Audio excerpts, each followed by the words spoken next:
ಇವತ್ತಿನ ವಿಡಿಯೋದಾಗ ನಾನು ನಿಮ್ಗೆ ತಿಳಿಸ್ಕೊಡ್ತೀನಿ ರೀ ಎರೆಕ್ಟೈಲ್ ಡಿಸ್ಫಂಕ್ಷನ್ ಬಗ್ಗೆ. ಎರೆಕ್ಟೈಲ್ ಡಿಸ್ಫಂಕ್ಷನ್ ಅಂದ್ರೆ ನೋಡ್ರಿ, ಪುರುಷರಿಗೆ ಪೆನಿಸ್ ಏನಿರ್ತೈತಿ ಅದು ಬರಾಬರಿ ತರೀಕೆಯಲ್ಲಿ ಸೆಕ್ಷುವಲ್ ಆಕ್ಟಿವಿಟಿ ಮಾಡೋ ಟೈಮಿಗೆ ಬರಾಬರಿ ಇರೆಕ್ಷನ್ ಕೊಡ್ತಾ ಇಲ್ಲ, ಬರಾಬರಿ ಸ್ಟ್ಯಾಂಡ್ ಆಗ್ತಾ ಇಲ್ಲ.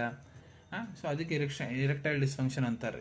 ಸೊ ನೋಡ್ರಿ, 85-90% ಪುರುಷರಿಗೆ ಎರೆಕ್ಟೈಲ್ ಡಿಸ್ಫಂಕ್ಷನ್ ಆಗ್ಲಿಕ್ಕೆ ಕಾರಣ ಏನಪ್ಪಾ ಅಂದ್ರೆ ಸ್ಟ್ರೆಸ್ ಮತ್ತು ಟೆನ್ಷನ್.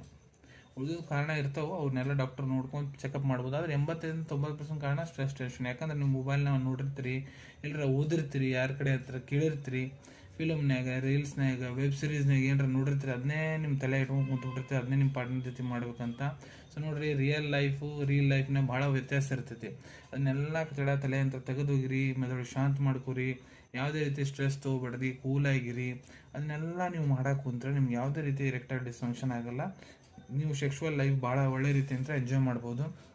ಇದನ್ನೆಲ್ಲ ಮಾಡಾದ್ಮೇಲೆ ನಿಮ್ಗೆ ತೊಂದರೆ ಆಗ್ತಾ ಇದೆ ಅಂದರೆ ನಿಮ್ಮ ಟ್ರೀಟಿಂಗ್ ಡಾಕ್ಟರ್, ಫ್ಯಾಮಿಲಿ ಡಾಕ್ಟ್ರಿಗೆ ಕನ್ಸಲ್ಟ್ ಮಾಡಿ ಅವರು ನಿಮ್ಗೆ ಏನಿದೆ ಏನಿಲ್ಲ ಎಲ್ಲ ತಿಳಿಸ್ಕೊಡ್ತಾರೆ. ಅದನ್ನ ಮೆಡಿಸಿನ್ಸ್ ಕೊಟ್ಟರೆ ಗುಣ ಆಗ್ತೈತೆ ರೀ.